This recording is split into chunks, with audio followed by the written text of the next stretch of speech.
Hello students, your unit 1 contains a chapter and a poem. We have already completed the chapter, that is the fun they had. Let's begin with the poem, that is The Road Not Taken, written by Robert Frost. This well-known poem is about making choices and the choices that shape us. ये poem choice के बारे में है जो आपको life में बनानी पड़ती है हर मोड़ पर, और ऐसी चॉइसेस जो आपके ज़िंदगी में बदलाव लाती है. Robert Frost is an American poet who right simply but insightfully about common ordinary experiences. Road not taken poem के पोएट रॉबर्ट फ्रॉस्ट एक अमेरिकन पोएट हैं जो बहुत ही सरल भाषा में लिखते हैं, और जो ये लिखते हैं वो आपको ईजिली समझ आएगा. कॉमन चीज़ों के बारे में लिखते हैं और जो ऑर्डिनरी एक्सपीरियंसेस हैं, जो कॉमन एक्सपीरियंसेस हैं, उनके बारे में लिखते हैं. The poem has 4 stanzas. Let's begin with the first. 2 roads diverged in a yellow wood, and sorry I could not travel both.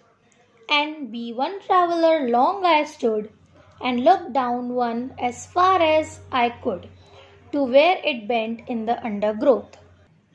Stanza 1 में पोएट ये बताते हैं कि वो एक जगह खड़े हैं जहाँ पे एक रोड से 2 रोड निकल रहे हैं, और यहाँ पर येलो वुड इसलिए यूज़ किया गया क्योंकि ये ऑटम सीजन है. अब एक रास्ते से 2 रास्ते निकल रहे हैं, तो पोएट बोलते हैं कि आई एम सॉरी कि मैं दोनों रोड्स ट्रैवल नहीं कर सकता क्योंकि मैं एक अकेला इंसान हूँ. वो डिसाइड नहीं कर पाते हैं कि वो कौन से रोड पर जाएं, तो वो बहुत देर तक वहीं खड़े होते हैं और जितना दूर हो सकता है दोनों रोड्स को देखते हैं और कंपेयर करते हैं, जिसमें से एक रास्ता जो है वो मुड़ रहा होता है और वहाँ पर बहुत ही डेंस ग्रोथ होती है प्लांट्स की, बहुत घना जंगल जैसा होता है. Stanza 2. Then took the other just as fair, and having perhaps the better claim, because it was grassy and wanted wear, though as for that the passing there had warned them really about the same. Second stanza में poet बोलते हैं कि मैं दूसरे रास्ते पर जाना चाहूँगा क्योंकि वो उनके लिए एक बेटर क्लेम हो सकता है. बेटर क्लेम मतलब उनके लिए बेनिफिशियल हो सकता है, क्योंकि वो रोड बहुत ग्रासी है और वांटेड वियर है. Wanted wear means had not been used, मतलब उस रोड को किसी ने यूज़ नहीं किया है, कोई वहाँ से जाता नहीं है. Stanza 3. And both that morning equally lay in leaves no step had trodden black. Oh, I kept the first for another day, yet knowing how way leads on to way, I doubted if I should ever come back.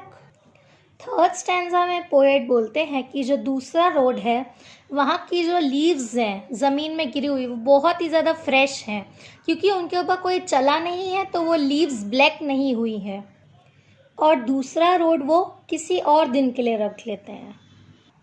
उन्हें लगता है कि दूसरे road पर जाने से उन्हें फिर से चॉइसेस करनी पड़ेगी, इसलिए वो ये वाला रोड चूज़ करते हैं और उन्हें डाउट भी होता है कि वो कभी वापस आएंगे कि भी नहीं. Fourth stanza. I shall be telling this with sigh, somewhere ages and ages hence, 2 roads diverged in a wood, and I took the one less traveled by, and that has made all the difference.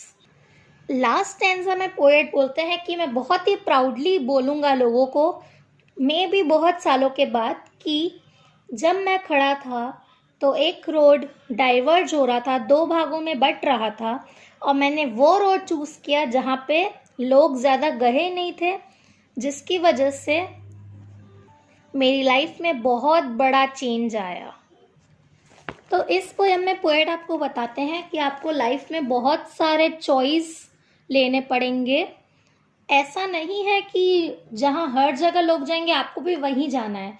हो सकता है आप ऐसी कोई choice करें जो आपके life में बहुत बड़ा चेंज लाए. पोएट्स पोएम में फिगर ऑफ स्पीच यूज़ करते हैं ताकि वो आपको एक्स्ट्रा इन्फॉर्मेशन दे पाएँ या अपना पॉइंट वैलिड कर पाएँ. कुछ फिगर ऑफ स्पीच हैं जो आपको पढ़नी है. First is repetition. Repetition is a literary device that repeats the same word or phrase a few times to make an ideal clear. Poet repetition इसलिए यूज करते हैं ताकि वो बार बार एक ही वर्ड बोले और आपको उनका आइडिया क्लियर हो. जैसे इस पोएम में यूज किया गया है somewhere ages and ages hence, जिसमें एजेस एंड एजेस रिपीट किया गया है. दूसरा, yet knowing how way leads on to way, इसमें वे 2 बार यूज किया गया है. Second figure of speech is simile, comparison of two things using the word like और as. पोएट सिमिली यूज करते हैं जिनमें वो 2 वर्ड यूज करेंगे, या तो like या तो as.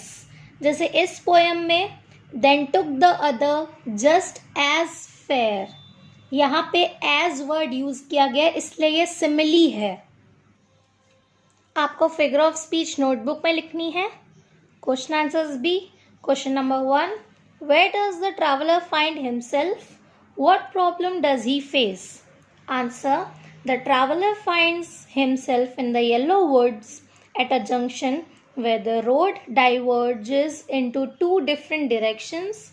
He could not decide which way he should continue his journey because it is not possible for him to travel both the roads at the same time.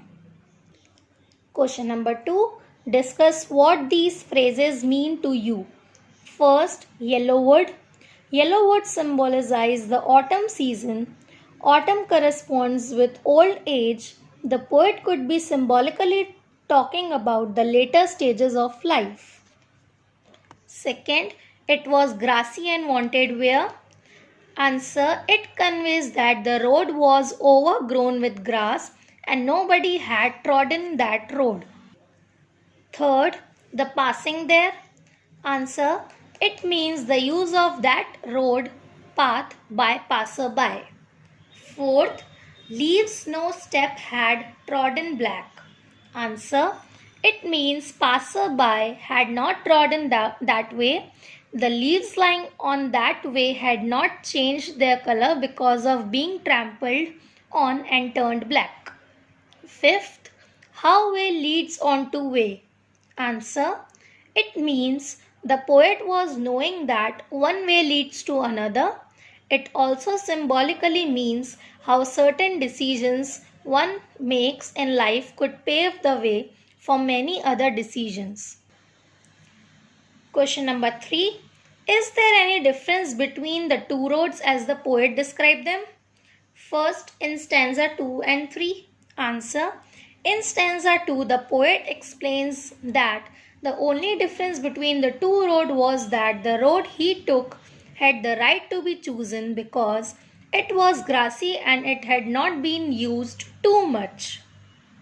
In stanza 3, the poet says that both the roads were equally covered with leaves and no person had trodden them. Second, in the last 2 lines of the poem. Answer, in the last 2 lines of poem, the poet says that there is a difference between the 2 roads as the road he had taken was less traveled by other people and it made all the difference to his journey. Question 4, what do you think the last 2 lines of the poem mean? Answer, the last 2 lines shows the importance of making a choice in one's life. The poet has taken a path that has been rather unused so far and that has made all the difference for him. The poet made a choice and accepted the challenging path. He took the unexplored path in his life. He wanted to do something different in his life, so he has chosen the less traveled road. No, he does not regret his choice.